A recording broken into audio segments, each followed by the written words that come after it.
मनमोहन सिंह साहब ने licence permit राज को खत्म किया। नहीं तो कौन सी फैक्ट्री लगनी है वो भी गवर्नमेंट ऑफ इंडिया तय करती थी, कितना बड़ा फैक्ट्री लगेगा वो भी वहां से तय होता था, और फैक्ट्री लगेगी कहां पे वो भी गवर्नमेंट ऑफ इंडिया तय करती थी। ये तमाम रिस्ट्रिक्शंस जो हैं आहिस्ता आहिस्ता हटाए गए और आज हमारी जो इकोनॉमिक पोजीशन है उसकी सराहना जो है पूरी दुनिया में की जाती है। इसी तरह वज़ीर आज़म के तौर पर जो उन्होंने, जैसे तारिगामी साहब ने कहा, सोशल वेलफेयर के मेजर्स जो लिए, चाहे वो इंदिरा आवास योजना की सूरत में गरीबों को मकान दिलाने के लिए, एमजी नरेगा गरीबों को रोजगार देने के लिए। मुझे आज भी याद है जब एमजी नरेगा की बात की जाती थी, पहले उनका जो फर्स्ट टर्म था ऑफिस में, लोग कहते थे ये मुमकिन ही नहीं है, आप इतने बड़े पैमाने पे लोगों को काम दे नहीं सकोगे, ये फेल हो जाएगा। लेकिन इतने साल बाद आज भी आप देखें तो एमजी नरेगा का ही काम चलता है रूरल एरियाज में। आज भी जब हम ऑनरेबल एमएलए से बात करते हैं तो कहते हैं अब जॉब कार्ड्स और चाहिए, काम और होना चाहिए, एमजी नरेगा के तहत काम उठाए जाने चाहिए। जम्मू कश्मीर के हवाले से हम बात करें, जहां बैनुल अक़वामी सतह पर उन्होंने जम्मू कश्मीर के मामलों को हल करने की कोशिश की, और वो पहल उसकी शुरुआत डॉक्टर मनमोहन सिंह साहब ने नहीं की, उनको विरासत में मिला था। शुरुआत अटल बिहारी वाजपेयी साहब और जनरल परवेज मुशर्रफ की रही। जब हुकूमत बदली और डॉक्टर मनमोहन सिंह साहब आए, चाहते थे तो बंद कर देते, कौन रोकता, लेकिन जानते थे कि ये जो शुरुआत अटल बिहारी वाजपेयी साहब ने की है, इसको आगे लेना जो है कितनी बड़ी जिम्मेदारी है। और पूरी कोशिश की, इस बात के बावजूद कि बीच बीच में हालात खराब रहे। शायद अगर मैं ये कहूं कि जितना हम करीब दोनों मुल्क इस मसले को हल करने पे आए थे, उस दौर डॉक्टर मनमोहन सिंह साहब और जनरल परवेज मुशर्रफ के दौर पे मुझे नहीं लगता है मैं अपनी जिंदगी में दोबारा वो दौर देखूंगा। जम्मू कश्मीर के अंदरूनी हालात को अगर आप देखें तो कहां कहां गिने। जब 2010 में हालात खराब हुए, जम्मू कश्मीर के लोगों के जख्मों पर मरहम लगाने के लिए वर्किंग ग्रुप्स कायम हुए। उसमें हर पार्टी और मुख्तलिफ सोच रखने वाले लोगों को शामिल किया गया, और आज भी वो वर्किंग ग्रुप्स जो है मायने रखती हैं पॉलिटिकल या गवर्नेंस को लेके। और उन वर्किंग ग्रुप्स के हवाले से जो मेजर्स उठाए गए, आज भी उनका मुकाबला नहीं है। कश्मीरी पंडितों को वापस लेने की बात तो बहुत की गई होगी, लेकिन अगर अमली जामा उसको पहनाया गया कभी, वो डॉक्टर मनमोहन सिंह साहब के दौर में, जब उस वक्त हमारी कोalition सरकार के वक्त में उनके लिए नौकरियों का रिजर्वेशन करके हमने उन्हें तैयार किया कि वो वापस कश्मीर जाएं और वहां पे दोबारा बसें। जिस तादाद में उस वक्त वो गए, दोबारा वो फिर हमने देखा नहीं। जगती का वो टाउनशिप बनने से पहले कैंपों में उनकी क्या हालत थी, वो पूछिए उनसे। उनके दौर में जगती का टाउनशिप बना और कश्मीरी पंडित जो हैं एक बहुत ही खराब हालात जो उनके कैंपों में थे, वहां से जाके थोड़ी सी उनको राहत मिली।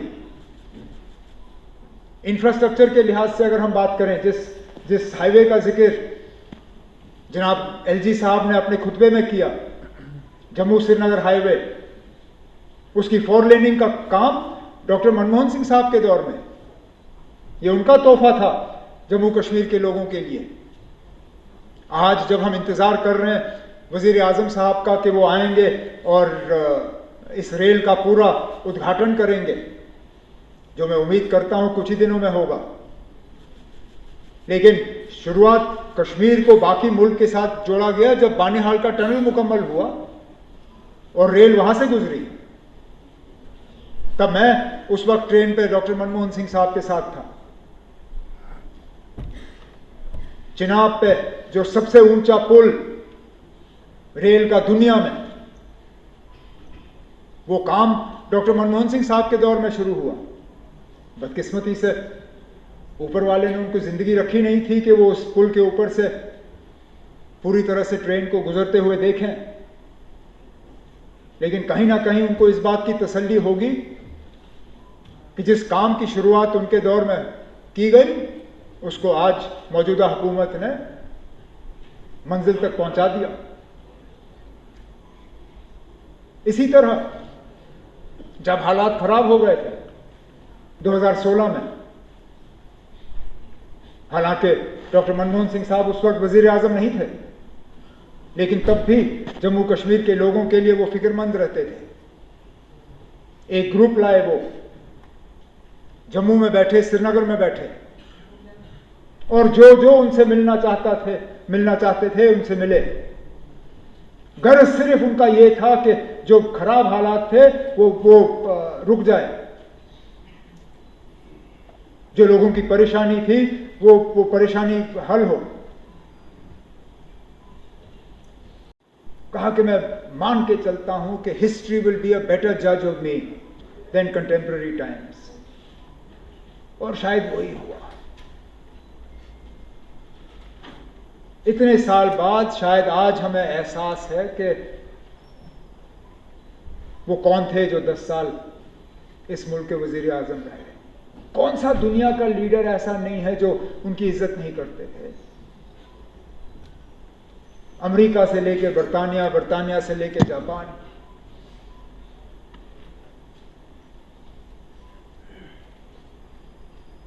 एक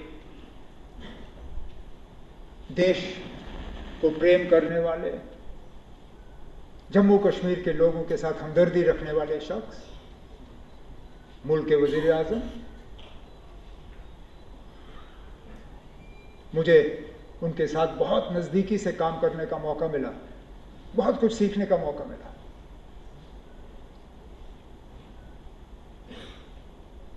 कभी ऊंची आवाज में बात नहीं की,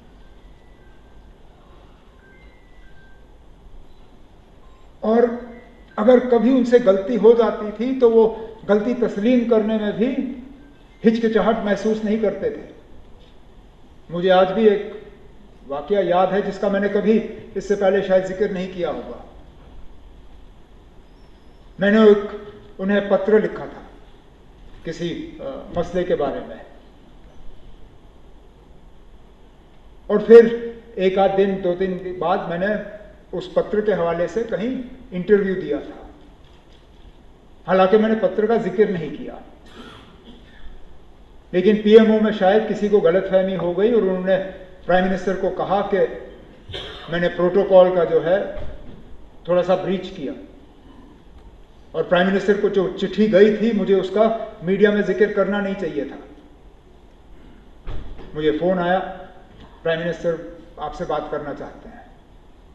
ठीक है, वैसे तो बातचीत तो रहती थी कि मुझे पता नहीं था किस सिलसिले में बात करनी है, तो फोन उठाया, हेलो। उन्होंने कहा Omar, this was not right. मैंने कहा क्यों, क्या हुआ सर? कहा no, you wrote me a letter but before I could respond you have already address the issue in the press. मैं कहा सर आई डिडंट। मैंने कहा प्लीज वो आर्टिकल पढ़िए और मेरी चिट्ठी देख लीजिए, दोनों में फर्क है।